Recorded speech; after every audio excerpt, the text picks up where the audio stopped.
de los superperiodistas de los cuales se habla, si nos leemos el código de ética, hay que ser más o menos como Superman. Hay que estar, tú tienes que ser apegado a la verdad, pero simultáneamente luchar por la conservación del planeta, luchar por la integridad nacional, por la soberanía.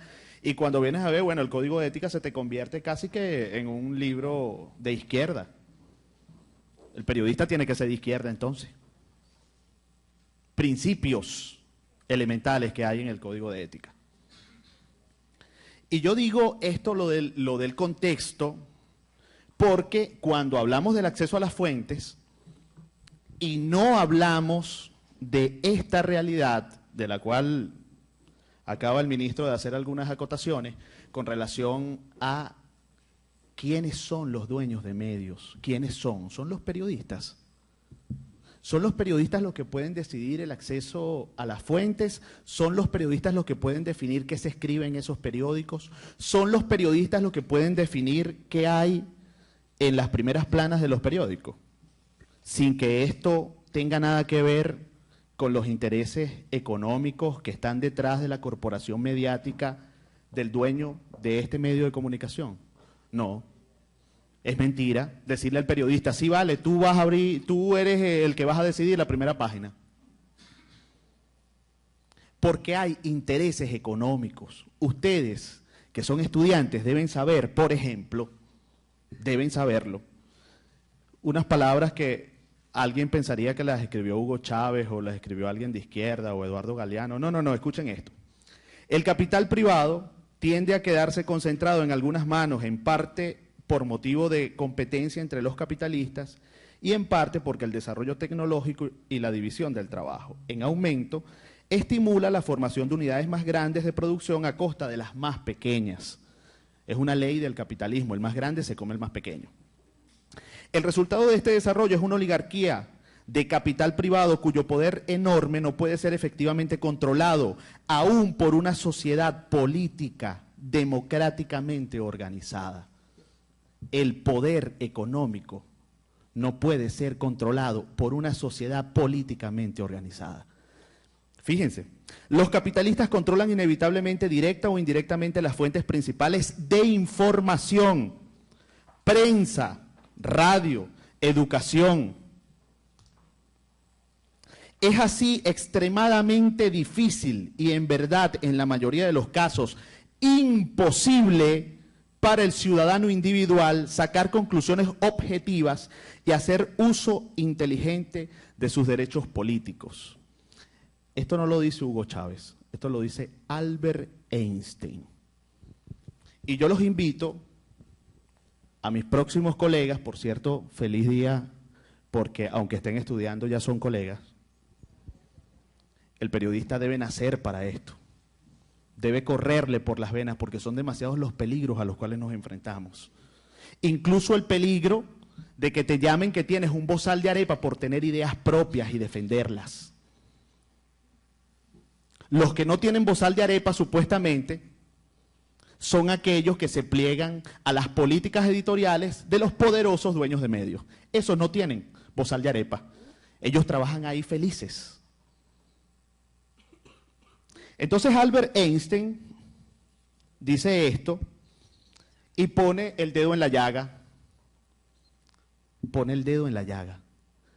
de lo que los estudiantes de periodismo deben entender. El periodismo es una utopía. Cuando tú estás y te interesas, Yanir, por un tema que no está en la línea editorial de ese medio, tú pones en peligro tu puesto de trabajo. Esa es la verdad. Entonces aquí hay gente que nos quiere convencer a nosotros, que son más periodistas que nosotros, pero no pueden decir en sus periódicos, por ejemplo, cuáles son los manejos que hace la Polar de los inventarios de alimentos. No pueden escribir eso porque están votados al día siguiente. Yo los reto a que los hagan, si son tan libres y tan independientes como dicen serlo. Yo los reto a que escriban cómo se manejan los inventarios de la Polar. Y si es verdad que la escasez es una escasez política, o si es verdad que la escasez es una escasez ocasionada por los múltiples problemas económicos que tiene la economía y que no los negamos. Porque un periodista serio no debe negar la realidad. Entonces, fíjense, aquí hay unas realidades, y es la realidad del poder, del conglomerado del poder económico a través, en torno a los medios de comunicación. Y ese contexto define también, no el acceso a las fuentes de información nada más. Ese poder económico define lo que nosotros leemos, lo que nosotros escuchamos, lo que nosotros vemos por internet.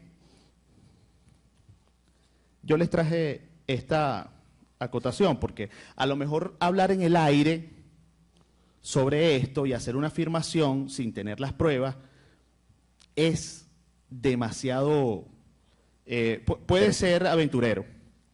Fíjense, hay un periodista, yo les pido a ustedes que pidan a los estudiantes, les pido rigor, porque entonces nosotros tenemos estudiantes que no estudian, que no investigan. Estudiantes que no conocen al irlandés Sam McBride. ¿Ustedes conocen a Sam McBride? Salgan de aquí a buscarlo, compañeros, porque tienen 33 años de rezago informativo con relación a la forma como a nivel internacional, no es un problema venezolano este, no es un problema que inventó la polarización política en Venezuela, ni el chavismo, ni el socialismo, ni la izquierda, no. En el mundo han venido concentrándose los medios de comunicación en grandes corporaciones. Y hay un periodista que se llama Ernesto Carmona, un periodista chileno, y yo los invito a que lo busquen, que viene haciendo la investigación. Y fíjate tú lo que él dice. De acuerdo con los estudios realizados por Ernesto Carmona, hay 10 megacorporaciones mediáticas en el mundo, todas estadounidenses, que vienen, ¿verdad?, acumulando el poder de los grandes medios de comunicación que generan opinión pública en el mundo. Pero no solamente generan opinión pública, fíjense esto, ¿no?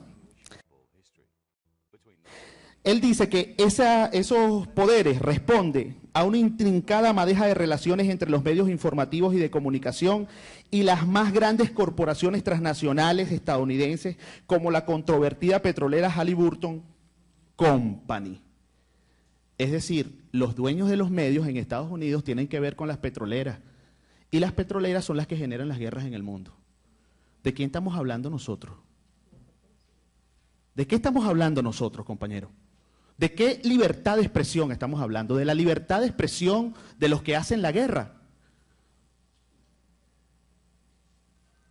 Y que nosotros vengamos aquí a discutir las fuentes de información y el acceso a las fuentes sin hablar de que todo esto existe. Y efectivamente ya al final la conclusión tiene que ser, sí, el gobierno es muy malo porque el gobierno no da acceso a las fuentes de información. Cosa que no me parece tampoco, no estoy de acuerdo tampoco en que se produzca, porque yo sí soy un periodista de rigor, pues. Y cuando pedimos una guerra contra la corrupción y cuando pedimos que seamos cristalinos, ¿verdad?, lo tenemos que pedir con rigor. No solamente a las cosas que nos gustan, a las cosas que nos disgustan, sino también a las cosas con las cuales tenemos alguna afinidad desde el punto de vista ideológico. Fíjense, nada más el grupo American Online Time Warning, ¿verdad?, que es una de las más grandes del mundo, tiene la revista Time, tiene CNN, Warner Brothers, TNT, ustedes lo conocen, TNT, eso lo fundó Ted Turner, es dueño de los Bravos de Atlanta, de Cartoon Network, de Entertain Network, de la Superstation, de canales por cable, de Cablevisión, del New York Times. Fíjense, todo el poder que acumulan y que van acumulando estos dueños de medios. Yo les pregunto, en el contexto del informe McBride, busquen el informe McBride y estudien el informe McBride. Esto no es un invento de la izquierda. En el mundo se apagaron las voces de los pueblos y se activaron y se escuchan y retumban las voces de los poderes económicos. Y por eso es que están los pueblos